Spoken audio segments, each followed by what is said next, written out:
Hey everybody, welcome back out to the deer field here. You know, one thing that's kind of interesting about having an online community like this is that you interact with people not just from all over the world, but from every different area in your own country as well. And so it's interesting to me that I learn a lot of different things about how the different laws and regulations are in other parts of the country. And just when I'm starting to get sick and tired of the heat and humidity here in Mississippi, I learned that as far as regulations are concerned, I could have it a lot worse. Rest assured, anything that you see me put on YouTube, I have double and triple checked whether or not I'm legally allowed to do it, because I'm not going to incriminate myself on video. So here in Mississippi, I've learned something. My buddy over there at Bee Bayou Apiary, Troy, he brought it to my attention that up until the end of September, we can legally lay down sorghum as a feed for deer. Well, why would I do that? Well, take a look at this picture. We've got this doe that's already come into the field, but she's not looking so good. Now, that could be for a number of reasons. It could be that she's nursing, could just be the heat that we've had, and a whole bunch of other things. One thing I know that it's not is chronic wasting disease. There's no report of that in the state of Mississippi, so that's really not a concern of mine that she's diseased to that level.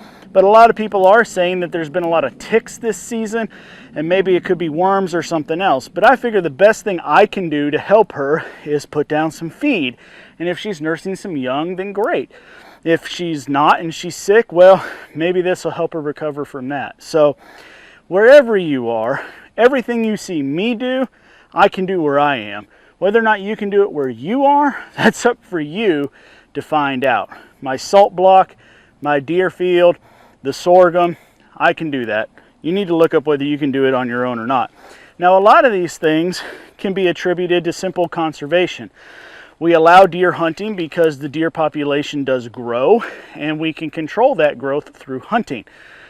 However, in some places, they need the population to grow more than it already is. And so they may have certain regulations in place just for the conservation of the deer to make sure that the herds stay at the right levels to maintain the species.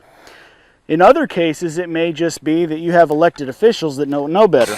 Well, I suppose I can take the heat and humidity for a while if I can just keep doing most of the stuff I'd rather do without having to ask permission or elect new officials. So thank you all so much for watching.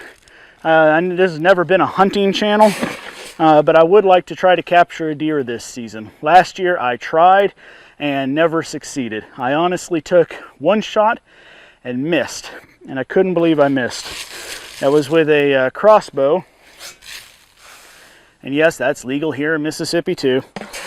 And I just couldn't believe it. There was something about, I did all my practicing down on level ground, and when I got up in that deer stand, it totally threw off the angle, and I honestly don't know if I went over or under the deer. My best guess is I went over, and we're going to try to correct that this year. I'm going to make sure that I do a lot of my practicing from up in the stand so I can make sure I got my angles right. So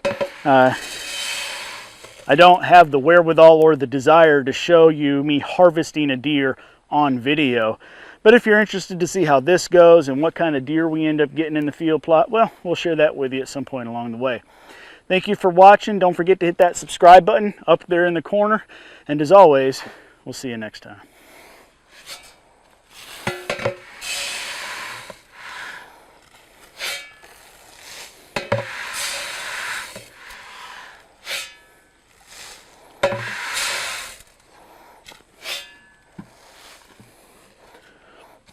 Evenly broadcasted, the regulations say.